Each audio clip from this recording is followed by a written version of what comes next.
ሰላም ለእናንተ ይሁን ውድ የተማሪ ቤት ወዳጆች እንደምን ቆያችሁ። በዛሬው ቪዲዮ የስምንተኛ ክፍል ሲቲዝንሺፕ የመጨረሻውን ዩኒት 7 ፓርት 2 ይዤላችሁ ቀርብ ያለው ስቴፕስ ኦፍ ክሪቲካል ቲንኪንግ ኢን ዲሲዥን ሜኪንግ ፕሮሰስ የተሰኘውን ቶፒክ ነው የምናየው። በዚህ ቪዲዮ ላይ እንግዲህ ከሰባተኛ ክፍልም ያካተትኳቸው ነጥቦች አሉ። የክሪቲካል ቲንኪንግ ዲፊኒሽንን ከሰባተኛ ክፍል ወደዚህ አምጥቼዋለሁ እና በዚህ ላይ የምናየው እነዚህንና ዲሲዥን ሜኪንግ ፕሮሰሶች ስቴፖቹን አጠቃላይ የምናይ ይሆናል።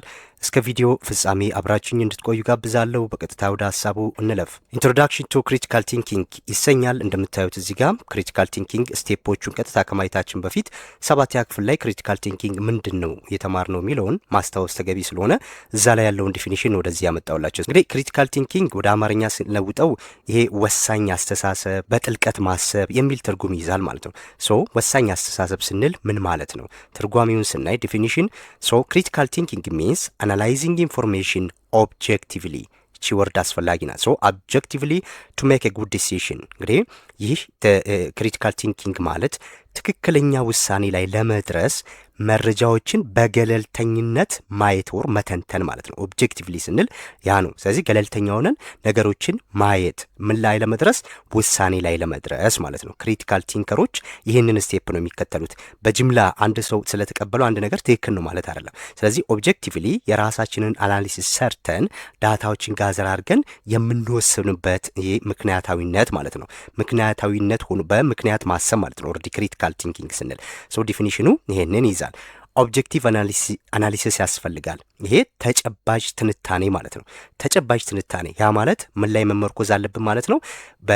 በተለያዩ ሶርሶችን ፋክቶችን አናላይዝ ማድረግ መቻል አለብን ማለት ነው። ለክሪቲካል ቲንኪንግ ኦብጀክቲቭ አናሊሲስ አስፈላጊ ነው። ምን ማለት ነው ኦብጀክቲቭ አናሊሲስ ስንል? ኖት ሪላይንግ ኦን ጀስት ዋን ሶርስስ። አያችሁ፣ በአንድ የመረጃ ምንጭ ላይ ብቻ አለመደገፍ ማለት ነው። ኦብጀክቲቭ አናሊሲስ ስንል ወይም ተጨባጭ ትንታኔ መስጠት ስንፈልግ አንድ ምንጭ ብቻ ይዘን እንትና እንደዚህ አለ ብለን መናገር አይገባንም ማለት ነው። የመረጃ ምንጮቻችን አንደኛ ትክክለኛ መሆናቸውን ማረጋገጥ፣ ሁለተኛ የተለያዩ ሶርሶችን ማየት፣ ያንን ሁሉ ነገሮች አድርገን ነው ዲሲሽንን ሜክ ማድረግ ያለብን እንጂ አንድ መረጃ ላይ ተመርኩዘን የምንሄድ ከሆነ ለተሳሳተ ድምዳሜ እንጋለጣለን ማለት ነው። ከዛ ውጪ ምን ያስፈልጋል? ትሪያንጉሌሽን አለ። ትሪያንጉሌሽን ይሄ ማመሳከር ማለት ነው። ነገሮችን ከተለያዩ አቅጣጫ እዚህ ጋር ከተለያዩ አቅጣጫ ነገሮችን መዘን አይደል፣ የተለያዩ ፋክቶችን አገኘን። ከዛን እነዛን ትሪያንጉሌት ማድረግ መቻል አለብን። ትሪያንጉሌሽን ሚንስ ቼኪንግ መልቲፕል ሶርስስ ፍሬንድስ፣ ቡክስ፣ ኢንተርኔት ኢቲሲ ቱ ሲ ኢፍ ዜ አግሪ። አያችሁ፣ ማመሳከር መቻል አለብን ማለት ነው። እንግዲህ መረጃዎች እርስ በርስ የሚስማሙ መሆናቸውን ለማረጋገጥ የተለያዩ ምንጮችን መጠቀም አለብን። ከጓደኞቻችን ብቻ ያገኘነው መረጃ በቂ ላይሆን ይችላል። ስለዚህ ጓደኞቻችን ያሉን ነገር መጽሐፍ ላይ ያ ነገር ምን ይላል፣ ኢንተርኔት ላይ ምን ይላል፣ ዓለም አቀፍ የዜና አውታሮች ሊሆኑ ይችላሉ። የተለያዩ የመረጃ ምንጮችን አይተን ነው ከዛ በኋላ እነዛን መጠቀም ያለብን ማለት ነው። መጠቀም ያለብን። ስለዚህ እዚህ ጋር አጠቃላይ ክሪቲካል ቲንኪንግ ዲፋይን ስናደርገው እነዚህን ሁሉ ነገሮች ይይዛል ማለት ነው። በደንብ እነዚህን እያንዳንዱ ነጥቦች መመልከት መቻል አለባችሁ። ሰባተኛ ክፍል ላይ ዘርዘር ያለው ሀሳብ ሲጨመቅ ይሄን ይሆናል ማለት ነው። ሌላው ነጥባችን ክሪቲካል ቲንከር ቨርስስ ሚሞሪ ይላል። የስ ክሪቲካል ቲንከር መሆን ነገሮች ማስታወስ ነው ወይ? የነዚህ ሁለት ዲፈረንስ ምንድን ነው የሚለውን እዚህ ጋር እንመልከት። ክሪቲካል ቲንኪንግ ኢዝ ናት ጀስት ሃቪንግ ኤ ጉድ ሚሞሪ። አያችሁ፣ ክሪቲካል ቲንከር መሆን ወይም በጥልቀት ማሰብ ወይም በጥልቀት ማሰብ ማለት ጥሩ የማስታወስ ችሎታ መኖር ማለት አይደለም። ነገሮችን የማስታወስ ችሎታ ማለት አይደለም ክሪቲካል ቲንከር መሆን ማለት ነው። ክሪቲካል ቲንኪንግ ኢዝ ዲፈረንት ፍሮም ሃቪንግ ኤ ጉድ ሚሞሪ ማለት። ስለዚህ ጥሩ የማስታወስ ችሎታ መኖር ማለት አይደለም ክሪቲካል ቲንኪንግ።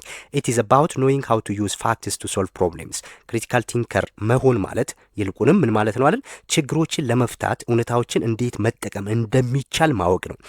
የያዝኑ መረጃ አስፈላጊ ሊሆን ይችላል፣ ማስታወስ ጥሩ ሊሆን ይችላል። ግን እነዛ ከዚህ በፊት ያሉን እውቀቶችን ይዘን አያችሁ ችግሮችን ለመፍታት እውነታዎችን እንዴት መጠቀም እንደሚቻል ማወቅ ነው ክሪቲካል ቲንከር መሆን ማለት ነው እንጂ ዳይሬክትሊ ማስታወስ ብቻ ማለት አይደለም። a good thinker tells the difference between useful and useless details። አያችሁ ጥሩ ሐሳቢ የምንለው ጥሩ ሐሳቢ ጠቃሚና አላስፈላጊ የሆኑ ዝርዝር መረጃዎችን ለይቶ የሚያውቅ ነው ማለት ነው። ለይቶ የሚያውቅ ነው። ያለበለዚያማ ሁሉንም አግበስብሰን የምንሄድ ከሆነ የተነገረን ሁሉ ተቀብለን የምንሄድ ከሆነ ለተሳሳተ ድምዳሜ ላይ እንደርሳለን። ህይወታችን ላይም አደጋ እናመጣለን ማለት ነው። አያችሁ። ስለዚህ መረጃዎችን አናላይዝ ማድረግ፣ እያንዳንዱን ስቴፕ በጥልቀት መቃኘት፣ መረዳት፣ ፋክቶችን በደንብ ማመዛዘን መቻል አለብን እንጂ ቀጥታ የተነገረን ብቻ መቀበል የለብንም ነው። ሶ ክሪቲካል ቲንከር በነገሮችን ማስታወስ ማለት አይደለም። በደንብ እችን ይጠይቋቸዋል ብዙ ጊዜ ላይ። ስለዚህ እችን ለመያዝ ሞክሩ ማለት ነው። ሶ ይሄ አጠቃላይ የክሪቲካል ቲንኪንግ መግቢያው ነው። ክሪቲካል ቲንከር መሆን ማለት ምን ማለት ነው የሚለውን ነው የሚያስገነዝበን ማለት ነው። ከዚህ በኋላ ያለው በቃ ስቴፖቹ ናቸው። በጥልቀት አስበን ውሳኔዎችን እንዴት መስጠት አለብን፣ የትኞቹን ስቴፖች መከተል አለብን የሚለውን ነው ከዚህ በኋላ የምናየው ማለት ነው። ዲሲሽን ሜኪንግ ይላል፣ ውሳኔ አሰጣጥ ማለት ነው። ውሳኔ አሰጣጥ ሶ ዋት ኢዝ ኢት? ሶ ኢት ኢዝ ኤ ሜንታል ፕሮሰስ ዛት ሊድስ ቱ አን አክሽን። አያችሁ፣ ይሄ ወደ ተግባር የሚመራ የአእምሮ የማሰብ ሂደት ነው ማለት ነው። የስ አንድ ሰው ከሀሳብ በኋላ ነው ተግባር የሚከተለው አይደለ? መጀመሪያ ምን ይኖራል? ማሰብ አለ፣ ነገሮችን አናላይዝ ማድረግ አለ። ከዛ በኋላ ነው ወደ አክሽን የምንሄደው ማለት ነው። ሶ ዲሲሽን ሜኪንግ ስንል ወደ ተግባር የሚመራን የአእምሮ ሂደት ነው ማለት ነው። የአእምሮ ሂደት ነው። ስለዚህ ሁለት አይነት ሂደቶች አሉ እዚህ ላይ ቱ ታይፕስ ይለናል አይደለ? አንደኛው ኮንሽየስ ይለናል። ይሄ ታስቡበት አቅደን አስበን የምናደርገው ነው።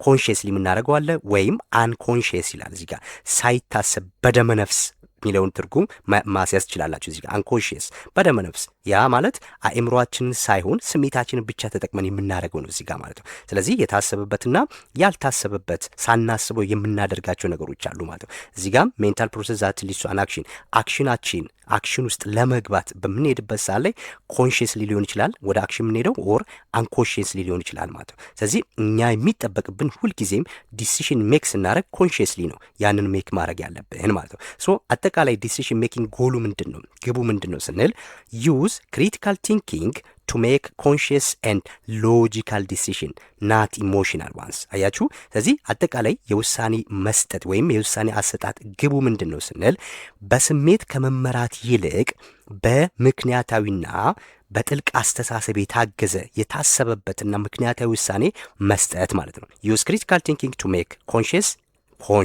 የታሰበበት and logical decision ምክንያታዊ ውሳኔ ናት ኢሞሽናል ዋንስ ከስሜት ከመመራት ወይም ስሜት ላይ ተመርኩዘን ከማድረግ ይልቅ በእነዚህ ሁለቱ መሰረታዊ ነጥቦች ላይ ተመርኩዘን ውሳኔ መስጠት ማለት ነው ማለት ነው። ኦኬ፣ ይሄ ዲሲሽን ሜኪንግ ምንድን ነው የሚለውን ትርጉም በዚህ ዲፋይን ማድረግ እንችላለን። አሁን እነዚህ ስቴፖቹ ምንድን ናቸው የሚለውን ደግሞ እዚህ ጋር ዘርዘር ባለመልኩ እያንዳንዱ ስቴፖች ላይ በአማርኛ የታገዘ ምሳሌዎችን አቅርቤ ነው እዚህ ጋር የማሳያችሁ ማለት ነው። ሶ ዘ ስቴፕስ ፎር ክሪቲካል ቲንኪንግ ኢን ዲሲሽን ሜኪንግ፣ አያችሁ፣ ውሳኔ ለማስጠት የሚያስፈልጉ ቅደም ተከተሎችን ነው እዚህ ጋር የምናየው ማለት ነው። እነዚህ ቅደም ተከተሎች እጅግ በጣም ወሳኝ ናቸው። እያንዳንዷን ለመረዳት ሞክሩ። ሶ ስቴፕ ዋን ይሄ ከዚህ በፊት ካየነው ከፕሮብሌም ሶልቪንግ ስቴፖች መለየት እያንዳንዱን መለየት መቻል አለብን። ተመሳሳይነት አላቸው ግን እያንዳንዱን መለየት መቻል አለብን። ይሄ እዚህ ጋር ያሉት ስቴፖች ስቴፕስ ፎር ክሪቲካል ቲንኪንግ ኢን ዲሲሽን ሜኪንግ፣ ይሄ ውሳኔ ለመስጠት በጥልቅ አስበን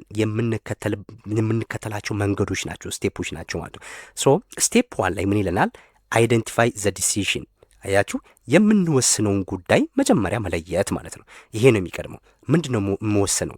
ችግሩን ማወቅ ማለት ነው። ለየትኛውም መፍትሄ ከመሄዳችን በፊት ችግሩ መታወቅ አለበት አይደለ? ችግሩ ካልታወቀ ወደ መፍትሄ መሄድ አይቻልም ማለት ነው። ችግር ታወቀ ሲባል ደግሞ 50% መፍትሄውን አገኘን እንደማለት ይቆጠራል ይላሉ። ሶ አይደንቲፋይ ዘ ዲሲሽን ዚስ ኢዝ ፈርስት ስቴፕ፣ የመጀመሪያው ስቴፕ ይሄ ነው ማለት ነው። ሶ ምንድነው አይደንቲፋይ ዘ ዲሲሽን ስንል ክሊርሊ ዲፋይን ዋት ዩ ኒድ ቱ ዲሳይድ። አያችሁ፣ መወሰን ያለብንን ጉዳይ በግልጽ መግለጽ፣ በግልጽ ማስቀመጥ። ምን ላይ ነው መወስነው? ያስ ችግሬ ምንድን ነው? ስለዚህ ያንን ችግር በደንብ ክሊርሊ ማስቀመጥ መቻል ማለት ነው። አይደንቲፋይ ዘ ዲሲሽን ሲል ምሳሌ ከእናንተ ጋር የሚቀራረብ ምሳሌ ነው እዚህ ያቀረብኩላችሁ። ምሳሌው ምን ይልናል? ለምሳሌ የምንወስነው ነገር እዚህ ጋር አለ። የሚኒስትሪ ፈተና እየቀረበ ስለሆነ ውጤቴን ለማሻሻል ከትምህርት መልስ ያለኝን ትርፍ ጊዜ እንዴት በብቃት ልጠቀምበት? ይሄ ጥያቄ ጠየቃችሁ ማለት ነው። መፍታት የፈለጋችሁት ነገር ወይም ሶልቭ ልታደርጉ ያሰባችሁት ነገር ይሄ ነው። ከትምህርት ቤት ከመጣው በኋላ ሰዓቴን እንዴት ነው በአግባቡ መጠቀም የሚችለው? የስ የሚለውን መወሰን ፈለግን። ስለዚህ ይሄን መጀመሪያ እናስቀምጣለን። ችግራችንን አውቀናል። ከትምህርት ቤት ከተመለስኩ በኋላ ያለኝን ትርፍ ሰዓቶች በአግባቡ እየተጠቀምኩ አይደለም። ፈተና እየቀረበ ነው። ስለዚህ ፈተና እየቀረበ ስለሆነ ደግሞ መጨረስ አለብኝ። የሚኒስትሪ ጥያቄዎች መስራት አለብኝ። ስለዚህ ሰዓቴን እንዴት ላብቃቃው? የመጀመሪያው መሰረታዊ ጥያቄው አይቻላት እቺ ናት ማለት ነው። ከትምህርት ቤት መልስ ያለኝ ትርፍ ጊዜ እንዴት በብቃት ልጠቀም? በቃ ችግሬን አውቄዋለሁ ማለት ነው። የስ ጊዜን በአግባቡ የመጠቀም ችግር ነው። ስለዚህ እቺን አስቀምጣለሁ ማለት ነው። ከዛ ወደ ሁለተኛው ስቴፕ ነው የሚሄደው። ይሄ ጋዘር ኢንፎርሜሽን፣ እዚህ ጋር መረጃ መሰብሰብ ማለት ነው። መረጃ እንሰበስባለን። ሶ ጋዘሪንግ ኢንፎርሜሽን ላይ ምንድን ነው ያለው? ፋይንድ ሬሌቫንት ፋክትስ ፍሮም ዩርሰልፍ ኤንድ ፍሮም አዘርስ። አያችሁ፣ መጀመሪያው መረጃ መሰብሰብ። መረጃ ከማን ነው የምንሰበሰበው? አንድ ከራሳችን እና ከሌሎች ጋር ተዛማጅነት ያላቸው እውነታዎችን መፈለግ ማለት ነው። እዚህ ጋር ከእኛ ችግር ጋር ተዛማጅነት ያላቸውን እውነታዎችን መሰብሰብ ማለት ነው። ሶ አንደኛውን ስቴፕ ጥያቄያችን ከጠይቅን በኋላ እዚህ ጋር ደግሞ የትኛውን የሚከተለው ምሳሌ እዚህ ጋር ምን ይለናል? የትኞቹ ትምህርቶች ናቸው በደንብ ያልገቡኝ ወይም የከበዱኝ? አያችሁ፣ የትኛው ትምህርት ነው በደንብ ያልገባኝ? እሱን በደንብ ማስቀመጥ መቻል። ሳይንስ ነው ወይስ ሂሳብ? ሶሻል ነው ወይስ ሲቲዝንሺፕ? ይህንን በደንብ መተንተን ማስቀመጥ መቻል። የትኛው ትምህርት ላይ ነው ፎከስ ማድረግ ያለብኝ የሚለውን ማስቀመጥ። እዚህ ጋር እንዳለ ችግሬን ገልጫለሁ አይደለ? ከዛ በኋላ ደግሞ ወደ ስፔሲፊክ እያረኩ መምጣት ማለት ነው። ስለዚህ የትኛው ትምህርት ላይ ነው ትኩረት መስጠት ያለብኝ? አያችሁ። ስለዚህ የቀድሞ ዓመት የሚኒስትሪ ጥያቄዎች የት ይገኛሉ? መረጃዎችን መሰብሰብ ማለት ነው። መረጃዎችን ሰበስባለሁ። ለእኔ ለውጤት መሻሻል ሊረዱ የሚችሉ መረጃዎችን መሰብሰብ። አንደኛ ችግሬን በደንብ መለየት። እዚህ ጋር የትኛው ትምህርት ላይ ፎከስ ላርክ በደንብ እንዲገባኝ፣ የትኛው ትምህርት ላይ ነው በቀላሉ ክፍል ውስጥ ስማር የሚገባኝ ወይም የተሻለ ሰዓት ሰጥቼ ባጠናው ሊገባኝ የሚችል የትኛው ነው ሚለውን አስቀምጣለሁ። ከዛን የቀድሞ ዓመት የሚኒስትሪ ጥያቄዎች የት ይገኛሉ፣ ከማን ጋር መስራት አለብኝ፣ እንዴት መስራት ያለብኝ የሚለውን ደግሞ እዚህ ጋር አስቀምጣለሁ ማለት ነው። ስለዚህ መረጃ ነው እዚህ ጋር እየሰበሰብክ ያሉት። የት ይገኛል የሚል ጥያቄ ነው የጠየቅኩት ማለት ነው። ሶ ይሄንን ካስቀመጥኩ በኋላ ወደ ቀጣዩ ስቴፕ እጓዛለሁ ማለት ነው። ይሄንን በደንብ እያያዛችሁ ስቴፕ 1 አይደንቲፋይ ዘ ዲሲሽን፣ መለየት ያለብንን የሚወሰነውን ጉዳይ መለየት። ሁለተኛው ላይ መረጃ መሰብሰብ። ከዛስ ሶስተኛው ስቴፓችን ደግሞ አይደንቲፋይ ኦልተርኔቲቭስ። አያችሁ፣ አማራጮችን አሁንም መለየት መቻል ማለት ነው። ምን ማለት ነው? ሊስት ኦል ፖሲብል ቾይስ ዩ ሃቭ፣ ያሉንን ሁሉንም ሊሆን የሚችሉ ምርጫዎችን ወይም ያሉንን ሁሉንም ሊሆኑ የሚችሉ ሊሳኩ የሚችሉ ምርጫዎችን መዘርዘር ማለት ነው። መዘርዘር ለምሳሌ አሁን ሁሉንም ትምህርቶች እኩል ሰዓት ሰጥቶ ማጥናት አንዱ አማራጭ ሊሆን ይችላል አይደለ? ከትምህርት ቤት መልስ ሁሉንም ትምህርቶች እኩል ሰዓት ሰጥቶ ማጥናት አንዱ አማራጭ ነው። ኦልተርኔቲቮችን ነው እዚህ ጋር እያስቀመጥኩ ያለሁት። አንዱ ይሄንን ማድረግ ይችላል። ሁለተኛውስ አስቸጋሪ በሆኑ ትምህርቶች ላይ ብቻ ማተኮር። አያችሁ፣ ሁለተኛ ኦልተርኔቲቭ ይሄን አስቀመጥኩ። ሶስተኛስ በየቀኑ ያለፉ የፈተና ጥያቄዎችን ፓስት ፔፐርስ ብቻ መስራት። ያለፉ የፈተና ጥያቄዎችን የ2015፣ 16፣ 17 የሚኒስትሪ ጥያቄዎችን ብቻ መስራት። ይሄም ሶስተኛ አማራጭ ነው። አራተኛስ የጥናት ጓደኛ ፈልጎ በጋራ መከለስ። ይሄም አንዱ አማራጭ ነው። አምስተኛ የግል አስጠኚ መቅጠር። ይሄም አንዱ አማራጭ ነው። እያልን ኦልተርኔቲቮችን እንዘረዝራለን ማለት ነው። እዚህ ጋር አይደንቲፋይ ኦልተርኔቲቭስ ነው። እነዚህ አማራጮችን ሊሆኑ የሚችሉ አማራጮችን መለየት ነው ማለት ነው። ስለዚህ ከነዚህ አማራጮችን መተንተን ሶስተኛው ስቴፕ ነው። ሊስት ኦል ፖሲብል ቾይስ ዩ ሃቭ፣ ሶስተኛው ይሄ ነው ማለት ነው። ከዛን ይህን ከላይ ካስቀመጥኩ በኋላ ወደ አራተኛው ስቴፕ ሄዳለሁ ማለት ነው። አያችሁ፣ ዘ ፎርት ስቴፕ ኢዝ ዌይት ዘ ኤቪደንስ፣ ማስረጃዎችን ማመዛዘን ማለት ነው። ኤቪደንሶችን ማመዛዘን ላይ ያስቀመጥኳቸው አሉ አይደል? ስቴፕ 3 ላይ እንዳለ አስቀምጫለሁ። ስቴፕ 3 ላይ ከዛን እነሱን እያንዳንዱን ዲስአድቫንቴጁን እና አድቫንቴጁን የሁሉንም አስቀምጣለሁ ማለት ነው። ሶ ሉክ አት ዘ ፕሮስ ኤንድ ኮንስ ኦፍ ኢች ቾይስስ። ፕሮስ ኤንድ ኮንስ ማለት አድቫንቴጅ ኤንድ ዲስአድቫንቴጅ፣ ጥቅምና ጉዳት ማለት ነው። ፕሮስ ኤንድ ኮንስ እንድል፣ ስለዚህ ጥቅምና ጉዳቶችን በደንብ መግለጽ። ዊች ዋን ሄልፕ ዩ ሪች ዩር ጎል፣ የትኛው አማራጭ ነው ግባችን ላይ እንድንደርስ የሚረዳን የሚለውን በደንብ መለየት መቻል ማለት ነው። እያንዳንዱን እያስተዋላችሁ ሂዱ። ሶ ምሳሌ እዚህ ጋም ሳመጣ አሁን ላይ 3-4 አማራጮችን አስቀምጠናል ስቴፕ 3 ላይ። ከዛን እያንዳንዱን ምን ማድረግ ጥቅምና ጉዳቱን መዘርዘር። ለምሳሌ ጥቅሙ ያለፉ ጥያቄዎችን መስራት የፈተናውን አይነት ለማወቅ ይረዳናል። የቱ ጋር አካባቢ ሊያተኩሩ ይችላሉ፣ እንዴት ቢጠየቅ እንዴት መመለስ አለብኝ። ስለዚህ ሜን ፖይንቶቹን ሊነግረኝ ይችላል አይደለ? ይሄ ጥቅሙን እንደዚህ አስቀመጥኩ።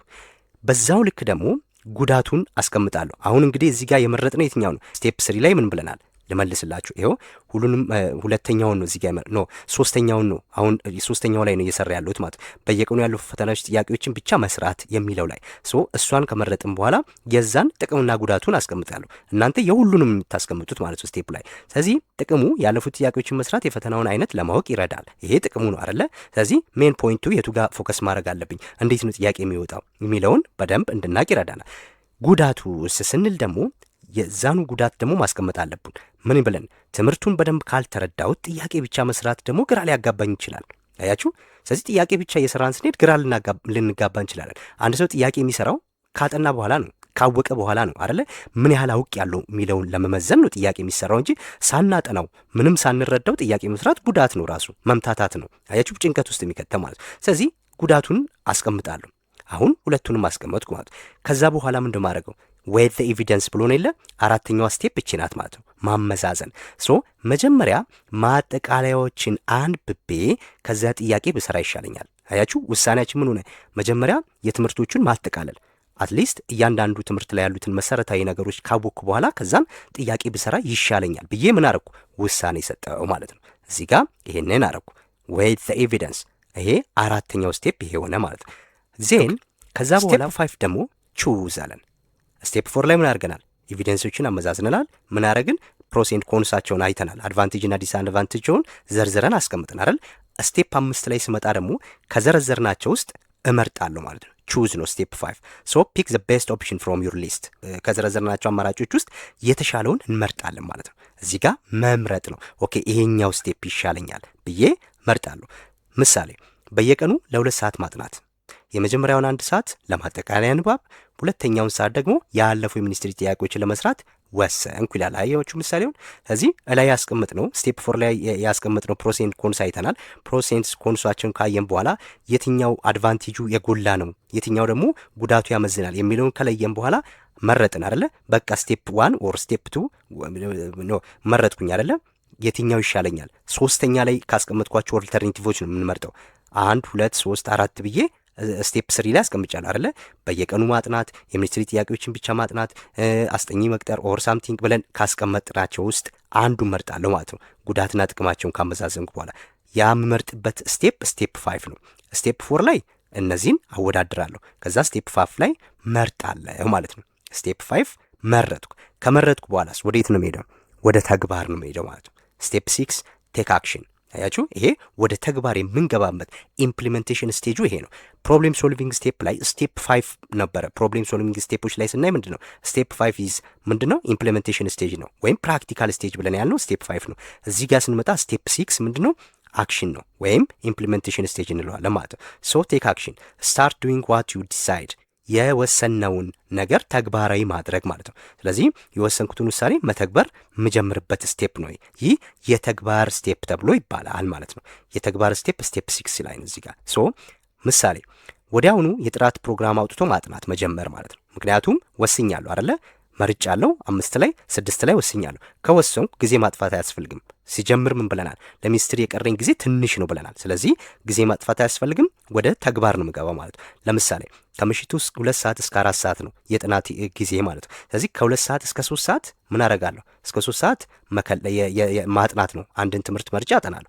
ከዛን ከ3 ሰዓት እስከ 4 ሰዓት ደግሞ ያጠናሁት ላይ ያለፉ ጥያቄዎች ካጠናሁት ውስጥ የመጣ ጥያቄ አለው የሚለውን አይቼ የሚኒስትሪ ጥያቄዎችን እንሰራለሁ ማለት ነው። አያችሁ። ስለዚህ ወዲያውኑ የጥናት ፕሮግራም አውጥቶ ማጥናት መጀመር። ለምሳሌ ከምሽቱ 2 ሰዓት እስከ 4 ሰዓት ድረስ በወሰንኩት መሰረት በየቀኑ ማንበብ፣ ከዛ የተሻለ ውጤት ለማምጣት ይረዳኛል ማለት ነው። አያችሁ። ይሄንን አረኩኝ። በቃ ወደ ተግባር ገባው። ከዛስ አበቃ አላበቃም። ወደ ተግባር ከገባም በኋላ ይህንን ተግባራዊነቱን ማረጋገጥ መቻል አለብን። ሪቪው ዘ ሪዛልትስ፣ ይሄ የመጨረሻው ስቴፑን ማለት ነው። ያ ማለት ውጤቱን መገምገም ማለት ነው። ይሄ ውጤቱን ደግሞ እንገመግማለን። ምሳሌ አሁን ግምገማ ነው እዚህ ጋር አለ። ግምገማው ላይ ምንድን ነው የምንሆነው? ከ1 ሳምንት በኋላ ያለፉ ጥያቄዎችን ስሰራ አሁን መመለስ እየቻልኩ ነው ወይ? ቀሎኛል ወይ? ከፊት ከነበረኝ አቅም አሁን የተሻለ ሆኖልኛል ወይ የሚለውን አያለው ማለት ነው። ወይስ አሁንም እየከበደኝ ነው ብሎ ራስን መጠየቅ ማለት ነው። እዚህ ጋር አያችሁ፣ ራሳችንን እንጠይቃለን። ስለዚህ ስቴፕ 7 ላይ የውሳኔውን ውጤት መለስ ብለን ምንፈትሽበት ነው። ሰርቷል ወይስ አልሰራም፣ ችግሩ ተፈቷል አልተፈታም የሚለውን እናያለን ማለት ነው። ካልሆነስ ካልሰራ ምን እናደርጋለን? ሪቪው አለን አይደል? ሉክ አት ዘ አውትካም ኦፍ ዮር ዲሲሽን እዚህ ጋር አየ ነው። ከአንድ ሳምንት በኋላ ውጤቱን አየ ነው። ከዚህ በፊት ከነበረው የተሻለ ነው አይደለም የሚለውን አየን። ከዛስ የተሻለ ከሆነ ቀጥልበታለሁ፣ ያልተሻለ ከሆነስ ዲድ ኢት ወርክ ዲድ ዘ ዲሲሽን ሶልቭ ዘ ፕሮብሌም፣ ይህ ውሳኔ ችግሬን ፈቶልኛል አልፈታልኝም? ከፈታልኝ ኦኬ ቀጥልበታለሁ፣ ካልፈታልኝስ ትራይ አገን። ኢፍ ኢት ዲድንት ወርክ ሪፒት ሳም ስቴፕስ ቱ ፋይንድ ቤተር ሶሉሽን። ስለዚህ ወዴት መመለስ አለብኝ? ይህ ተግባራዊ አድርጌ ትክክል ካልሆነ የመረጥኩት ትክክል አይደለም ማለት ነው። የወሰንኩት ውሳኔ ትክክል አይደለም። ስለዚህ ወደ ኋላ መለሳለሁ ማለት ነው። ወደ ኋላ መለስና ሌሎች ኦልተርኔቲቮች ነው ያለው። ስቴፕ 3 ላይ ኦልተርኔቲቭ አስቀምጠን የለ ከነዛው ኦልተርኔቲቮች አሁንም ፕሮሴን ኮንሳቸውን አያለው። ስቴፕ 4 ላይ ዌት አደርጋለሁ። ስቴፕ 4 ስቴፕ 5 ላይ መጣና መርጣለሁ ማለት ነው። ስቴፕ 6 ወደ አክሽን ገባለሁ። ስቴፕ 7 አሁንም ደግሞ ገመግመዋለሁ ከሳምንት በኋላ። ከዛስ ሆኗል አልሆነም፣ ከሆነ ቀጥላለሁ፣ ካልሆነ ምን አደርጋለሁ? ወደ ሌሎች ስቴፖች ይሻገራል ማለት ሶ እንደዚህ እያረግን ሲሆን ውሳኔያችን ትክክል የሚሆነው እንደዚህ ሲሆን ነው። አንድ እነዚህን ስቴፖች ሁሉ መከተላችን ከጸጸት ራስን ያድናል። ሁለተኛ ጊዜያችንን አንገልም። ሶስተኛ የተሻለ ሪዛልት እንድናገኝ ያደርገናል ማለት ነው። እነዚህ እንግዲህ 7ቱ የክሪቲካል ቲንኪንግ ስቴፖች ናቸው። ዲሳይድ ለማድረግ ውሳኔ ለመስጠት የምንከተላቸው ይህ ጥልቅ የሆነ የአስተሳሰብ መንገዶች እነዚህ 7ቱ ናቸው ማለት ነው። እነዚህን ስቴፖች ተከትለን በህይወታችን ተግባራዊ ማድረግ ከቻልን የተሻለ ውጤታማ መሆናችን አይቀርም ማለት ነው። ሶ ለዛሬ እነዚህን ፖይንቶች ነው ይዤላችሁ የቀረብኩት። እያንዳንዱን ከምሳሌ ጋር ስለሆነ በቀላሉ ይገባችኋል ብዬ አስባለሁ። ይህን ይመስላል። በቀጣይ ደግሞ ሌሎቹን ይዤላችሁ እመጣለሁ። በጠየቃችሁኝ መሰረት የ7ኛ ክፍልም ለብቻ በደንብ አዘጋጅላችኋለሁ። ሀሳብ፣ አስተያየት፣ ጥያቄ ካለ በኮሜንት አስቀምጡልኝ። ላይክ፣ ሼር፣ ሰብስክራይብ ማድረግ አይረሳ። በቀጣይ እስከምንገናኝ ባይ ባይ።